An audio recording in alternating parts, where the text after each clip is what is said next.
Assalamualaikum, selamat datang di Refleksi, seni bertanya pada diri sendiri yang saya sajikan dalam bentuk koneksi antar materi modul 1.4. Saya Junaida, CGB Angkatan 10, yang tentunya dibimbing oleh fasilitator serta pengajar praktik saya. Yuk kita simak pertanyaan ini. Dua kata ya, kebanyakan merasa. Ya, dua kata sebelum saya mempelajari modul, saya merasa paling bijak, merasa paling benar, merasa paling solutif dalam menghadapi murid-murid saya.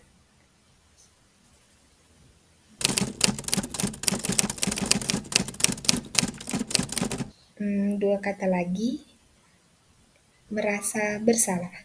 Ya, kenapa? Saya pikir tindakan saya sudah benar, yaitu membuat siswa tidak berbuat buruk karena takut akan hukuman yang mungkin saya berikan. Atau mendorong siswa untuk berbuat baik dengan memberikan penghargaan.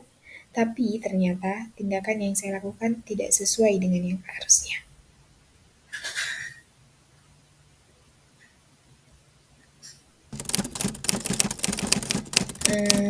Seharusnya mereka, murid saya, berbuat baik ataupun menahan diri untuk tidak berbuat buruk didasari oleh kemauan yang muncul dari dalam dirinya, bukan karena takut dihukum atau karena ingin menerima penghargaan atau pujian dari saya sebagai gurunya. Nah, ini sejalan dengan filosofi Ki Hajar Dewantara, bahwa pendidik harus ingat bahwa murid adalah manusia merdeka, yaitu manusia yang dapat memerintah dan menguasai dirinya. Jadi seharusnya pendidik dapat memfasilitasi murid agar dapat disiplin yang sesuai hakikatnya, yaitu disiplin positif.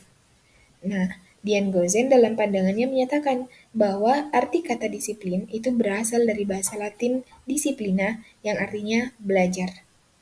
Jadi, ia akan mengikuti orang lain karena ia udah paham alasannya, apa alasannya.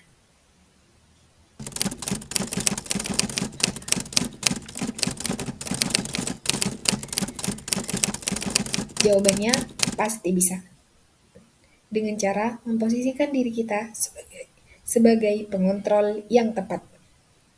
Teori kontrol berkesimpulan ada 5 posisi kontrol, yaitu penghukum, pembuat rasa bersalah, teman, pemantau, dan manajer.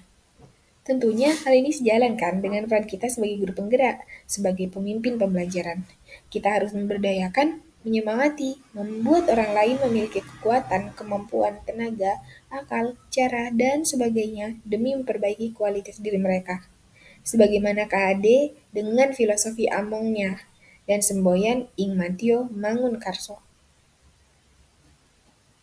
Nah, berikut adalah 5 posisi kontrol. Berdasarkan 5 posisi ini, posisi mana yang sering kita terapkan? Berdasarkan refleksi saya, ternyata saya itu seringkali sebagai pembuat rasa bersalah, atau seringkali juga sebagai teman dan pemantau, padahal yang paling baik itu adalah sebagai manajer. Kita bisa menerapkan bersamaan peran atau posisi kontrol ini.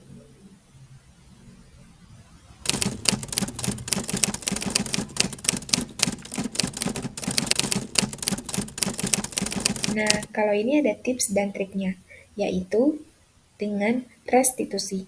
Restitusi adalah proses menciptakan kondisi bagi murid untuk memperbaiki kesalahan mereka, sehingga mereka bisa kembali pada kelompok mereka dengan karakter yang lebih kuat. Restitusi juga merupakan proses kolaboratif yang mengajarkan murid untuk mencari solusi untuk masalah mereka dan membantu murid berpikir tentang orang seperti apa yang mereka inginkan dan bagaimana mereka harus memperlakukan orang lain. Nah, restitusi ini dalam penerapannya disebut sebagai segitiga restitusi karena memiliki 3 sisi atau 3 tahapan. 3 tahapan atau langkah, yaitu yang pertama menstabilkan identitas, yang kedua validasi tindakan yang salah, dan yang ketiga menanyakan keyakinan.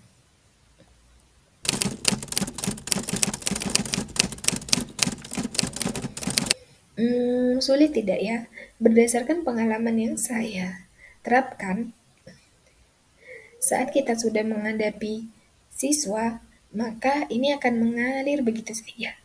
Begitu saja. Ini dia tips-tips yang bisa kalian gunakan atau beberapa contoh bentuk pertanyaan yang dapat kalian gunakan dalam menerapkan segitiga restitusi.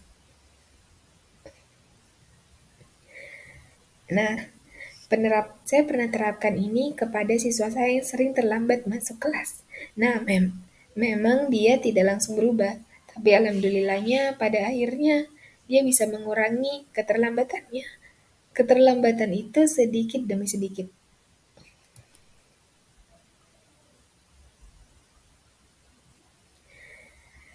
Wah, ya, setelah mempelajari ini, maka saya jadi berpikir bahwa selain budaya positif di sekolah, maka kita juga harus mampu melatihkan budaya digital positif.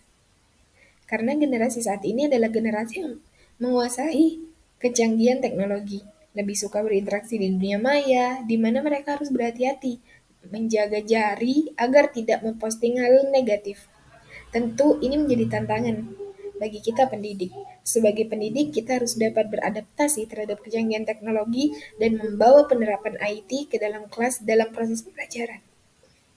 Jadi, untuk kedepannya, saya melalui rumusan visi, guru penggerak, dan prakarsa perubahan berusaha untuk mengembangkan pembelajaran berbasis IT, yaitu utamanya memadukan Mentimeter, Quizizz, dan media sosial Instagram untuk menciptakan pembelajaran yang menyenangkan dan melatih komentar positif.